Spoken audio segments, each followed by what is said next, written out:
हाँ नाले मोहम्मद सिद्दीक उर्फ बिजली अॼु तव्हांजे अॻियां हिकु नई कहानी खणी पेश कयूं था। इंशाअल्लाह उम्मीद आहे पसंदि ईंदी। हिकु मुल्क में हिकु ग़रीब शख़्स रहंदो हो जेको छेणा मेरे पंहिंजो पेट जो गुज़रान कंदो हो। हिकु ॾियारे छेणा मेरियूं मथे ते खयूं अचे पियो त वाट ते हिन जे पोयां हिकु नांग पियो। हीउ तिखो हलियो नांग हिन जे अची पेरनि में पहुतो। हिन उहा भरी छेणनि जी जेका हिन जे मथे ते हुई सा खई नांग जे मथां उछलाई। वरी ॾंडो कढी अची उन छेणनि जी भरीअ खे वतई। हुनखे ॾाढा ॾंडा बंडा हईं छेणनि खे सभु कुझु हुनजे लेखे त हींअर नांग मरी वियो हूंदो।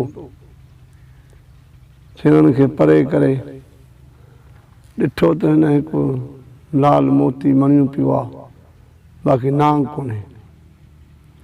हिन उहो मणियूं खणी घर ॾे रवानो थियो ऐं अची पंहिंजे घराड़ीअ खे ॾिनई त हीअ मणियूं वठि वञी शहर में खपाए आ, पंहिंजे पेट जो गुज़रान कयूं। हुनखे ख़बर हुई त बादशाह जी राणी, जंहिं बादशाह खे उन राणीअ खे औलाद कोन हो, हुननि जी दिलचस्पी ॾाढी मणियुनि सां हूंदी हुई ऐं मोतियुनि सां। हुनखे ख़बर हुई त उन वटि हीअ खणी वई। जॾहिं हुन जे अॻियां पेश कई त हुन कॾहिं अहिड़ो मणियूं ॾिठो ई कोन हो। मणिया त घणेई वठंदी पर अॼु उहो मणियूं जो ॾिठई त तमामु हिन जी दिलि हिरकी पई ऐं हिन खां मणियूं वरितई। उहो सोने थालीअ में रखी ऐं पींघे में रखी ऐं हिन खे इनाम इकराम ॾेई रवानो कई।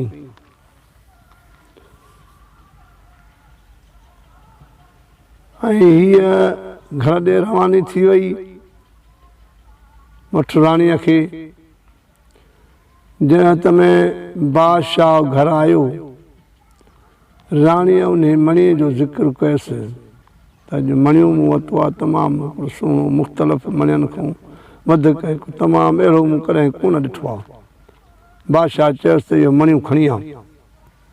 जॾहिं हीअ उन पींघे वटि पहुती त ॾिठई त हिकु तमामु सुहिणो ॿारु पियो आहे जेको रोए थो पियो।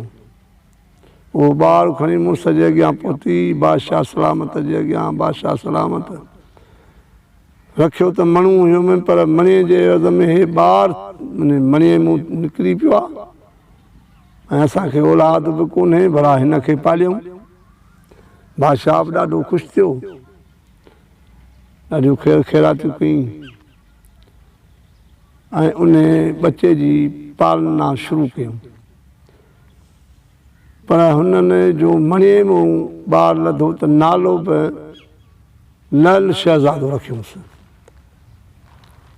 छो जो लाल मूं निकितो, नालो बि इन करे लाल शहज़ादो रखियोसि।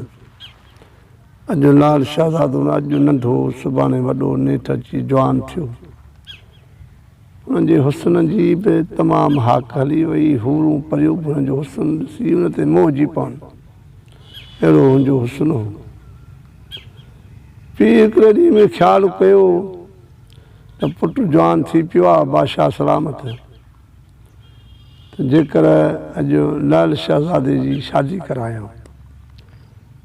हुन पंहिंजे राज में परो घुमरायो त तव्हां जेके बि नयूं नंढियूं सुहिणियूं छोकिरियूं आहिनि फलाणे तारीख़ ते फलाणे हंधि कठे थियनि। उहे अची उन जाइ ते सभई कठे थियूं।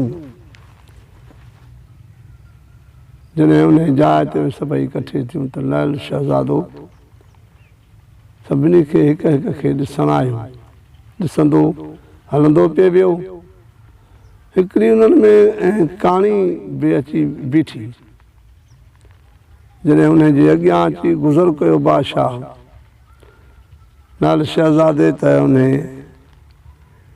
कहाणीअ चयो त हे को असां सभिनी में जो कंहिंखे पसंदि कंदो छा हे पढ़बो त जेको आहे सो हीर राणी पढ़बो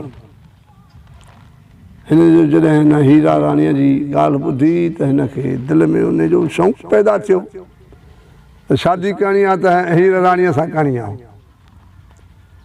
हे बि उनजे शौक़ में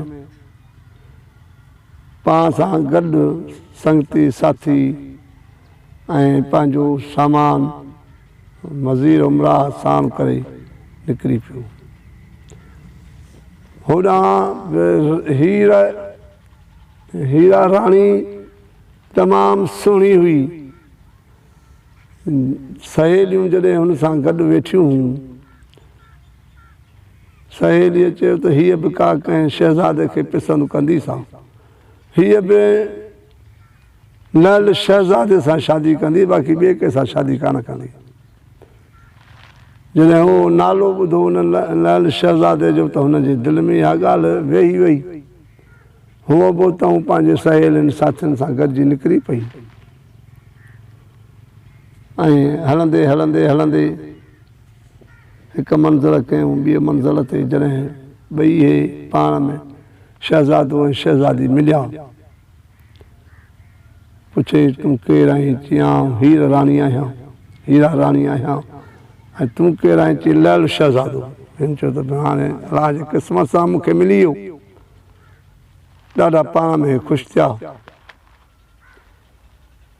ऐं वठी लाल शहज़ादो पंहिंजे पीउ जे घर आयुसि ॾाढी ख़ुशीअ सां हिननि जी शादी थी पर हिननि जी एतिरी पाण में मोहबत हुई जो जॾहिं उन कहाणीअ खे इहा ॾिसी ऐं नियत हुनजी ख़राबु थी त जेकर हिननि में विछोड़ो विझां ऐं फ़साद कयां अॼु हे जेको आहे सो लाल शहज़ादो ऐं राणी तमामु ख़ुशि आहिनि इन्हनि में फेटा ॾिजां हिन अची उन राणीअ सां वरी दोस्ती रखी जेका होॾां तमामु हिननि जी दोस्ती वधी वई पोइ उन कहाणीअ चयो राणीअ खे त कॾहिं तूं पंहिंजे मुड़ुस खां पुछो आहे लाल शहज़ादे खां त तुंहिंजी ज़ात कहिड़ी आहे मूं त कॾहिं कोन पुछियो त मां चई त हिकु दफ़ो त पुछी ॾिसीसि हुन तुंहिंजो पुछई चईसि त इन ॻाल्हि तूं लही वई इहा मूंखां वरी कॾहिं बि न पुछजांइ पर औरत जो ज़िद आहे जंहिं ज़िद ते औरत चढ़ी बीहंदी आहे सा लहंदी कान्हे पर जॾहिं वरी हीअ घर मोटी आई त वरी बि हिनखे साॻियो ई करे हुन एतिरो तयारु कयो जो उन ॻाल्हि जी ज़िद ते बीह रही